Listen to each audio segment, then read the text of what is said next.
नमस्कार मंडळी, स्वागत आहे तुमचं तुमची आवडती मालिका ठरलं तर मग.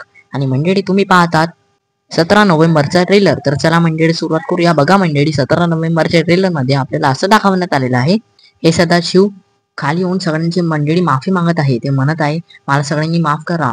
आता ही मैनावती पण म्हणते, हो यांना माफ करा, चुकी झाली यांची. आता मंडळी पूर्ण आजी म्हणते, आजपर्यंत तेच करत आलोय सदाशिवराव, पण आता मात्र डोक्यावरनं पाणी गेलंय सदाशिवराव. आता मंडळी अर्जुन आहे ना, सायलीचा फोन येतो आणि मग आता अर्जुन आहे ना, फोन उचलूनच लगेच म्हणतो, हो सायली, निघालीस का तू हॉस्पिटल मधून? मग मंडळी आता सायली म्हणते, अहो डॉक्टरांनी सांगितलं की मधुभाऊंची तब्येत अचानकच बिघडली आहे. आता मंडळी अर्जुन आहे ना शॉक होतो आणि मग तो अचानकच आता उठतो. आणि आता अर्जुन आहे ना मंडळी खूप शॉक झालेला आहे. आता मंडळी इकडे सायली आहे ना आता म्हणत आहे, देवे आता तू माझी किती परीक्षा घेणार आहेस अजून?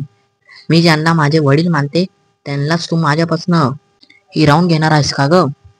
असं मी अजिबात होऊन नाही देणार. आता मंडळी सायली आहे ना मंदिरात चाललेली असते आणि मग आता मंडळी अर्जुन आहे ना तिला थांबवत असतो आणि मंडळी वरतून आहे ना सायलीने चप्पल पण नसती घातलेली.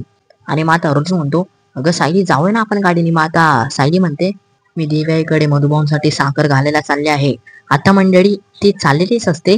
आता अचानक आहे ना सायलीच्या पायात काच का दगड लागतो मंडळी. तिच्या पायातून खूप जास्त मंडळी तिच्या पायातून खूप जास्त रक्त येत असतं आणि आता तिला त्रास पण होत असतो. आणि मंडळी आता हा ट्रेलर आता इकडे संपलेला आहे. पण मंडळी आता तुम्हाला काय वाटतंय, आता मधुभाऊ लवकरात लवकर बरे होतील की नाही ते आम्हाला कमेंट करून नक्की सांगा. आणि मंडळी जर तुम्ही आमच्या व्हिडिओला लाईक नसेल केलं तर मंडळी नक्की आमच्या व्हिडिओला लाईक करा. चॅनलला सबस्क्राईब नसेल केलं तर मंडळी प्लीज आमच्या चॅनलला पण सबस्क्राईब करा. धन्यवाद.